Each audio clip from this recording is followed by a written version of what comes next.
Think of your English like a small plant. A plant does not grow because someone shouts at it. A plant grows with water, light, time, and patience. Your English is the same. It needs simple words.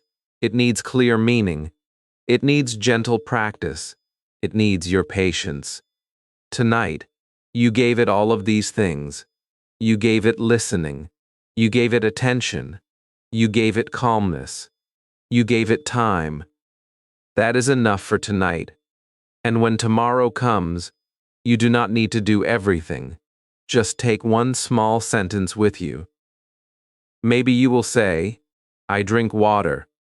Maybe you will say, I am ready. Maybe you will say, please speak slowly.